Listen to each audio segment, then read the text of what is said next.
see everything dry. Yeah. So it's not raining right now. Yeah. Jeff Gordon is very strong. Montoya is hungry. But I think Tony Stewart is coming, and I think we're going to go back racing here soon. All right, Jeff Gordon's crew chief Steve Letarte is with Dr. Jerry Punch. And, Doc, if they roll him off here and we're going to go back racing, what do we see from this 24? Well, why don't we ask him? I've been listening and eavesdropping between he and Jeff Gordon a little bit ago, talking back and forth. Now, Steve, you're watching the sky, watching the radar, and checking the lap counts. The way I see it, you are 2 laps away from your window and 15 away from having to pit for the final time. What do you do?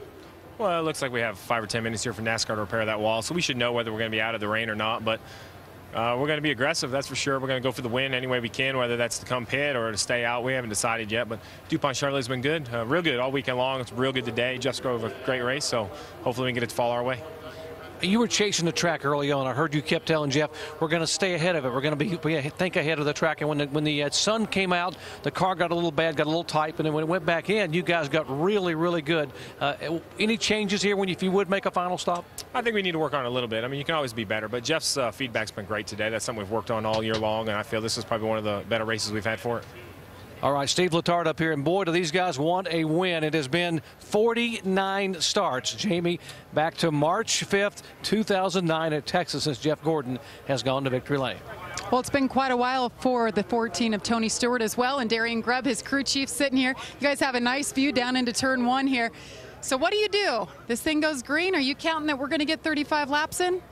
It's still kind of a call right now. It's too hard to make. It's going to see how long it's going to take them to drive the track and also repair that wall back there. There's a little bit of a cell coming, but it looks like we should be able to get full race distance in, so just have to see how everything goes and how long it takes before we go back green. So just tell me a little secret between us. You guys pit?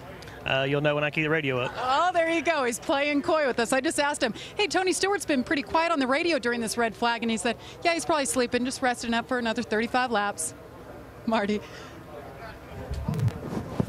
All right, thank you, Jamie. And you can see the raindrops on Smokes number 14, Old Spice Chevrolet, as we are under this red flag situation.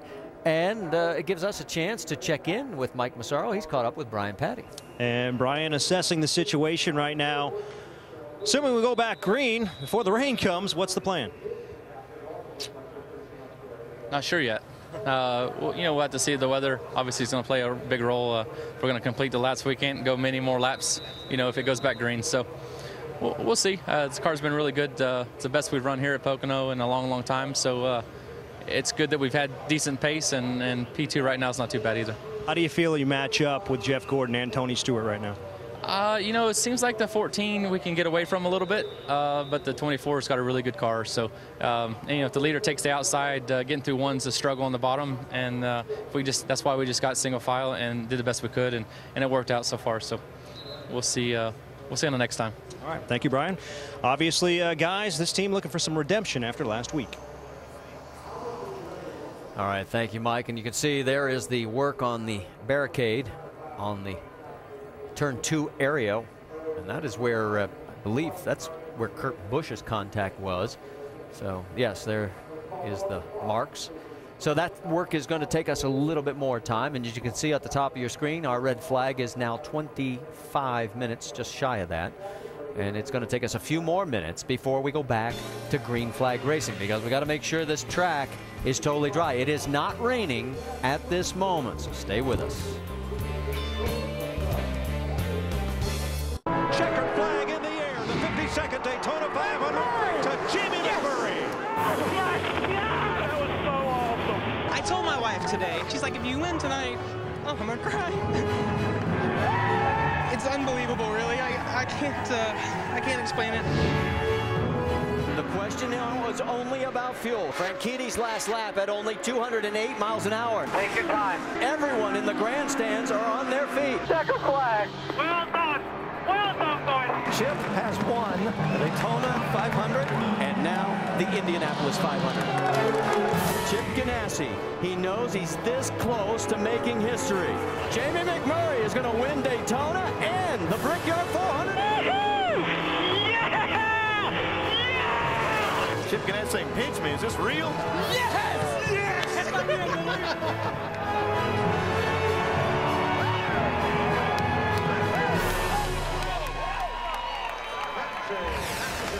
Well, that was just a week ago. Jamie McMurray was at one point 2 laps down in this race as he had 2 speeding penalties, one entering and then another one exiting.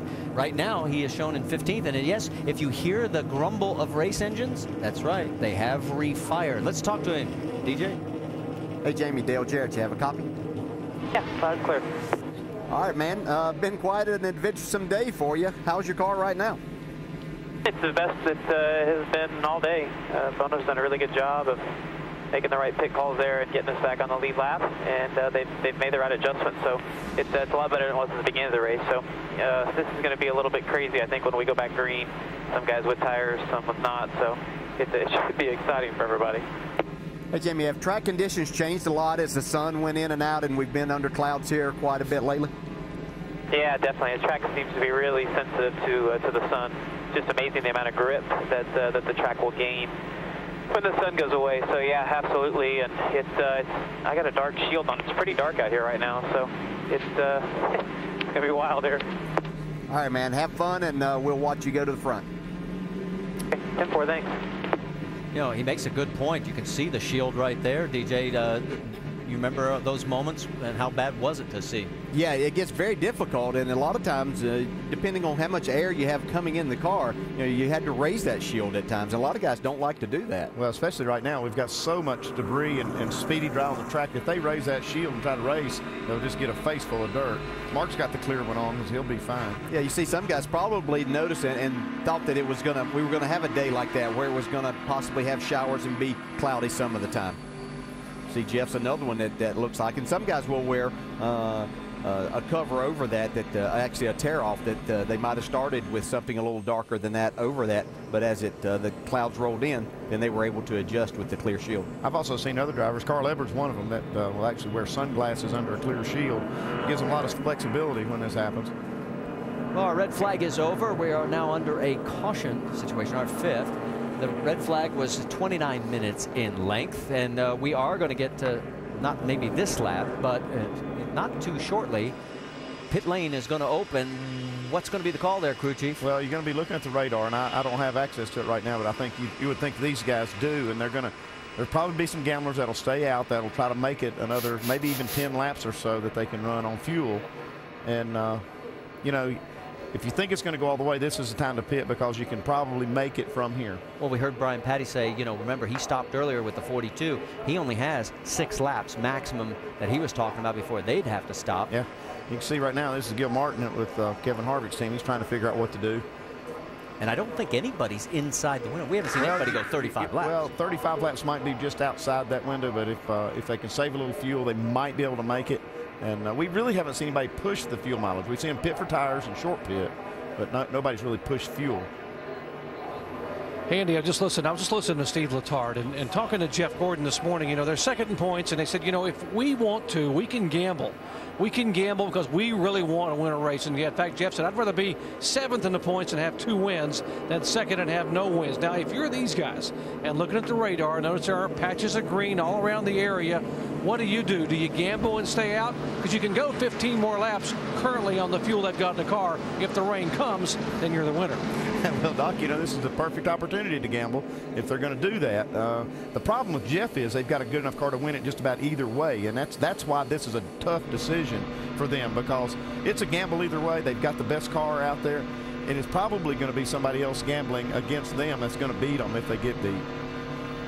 Yeah, I know if I'm a driver and have that good a race car, I'm wanting to come get some tires, and you know they couldn't come this time, so we're going to be really, really close to the win. This is a place you can save a little fuel as a driver too. So with that good a race car, I'd be wanting some tires and say, let's plan on this going to the end.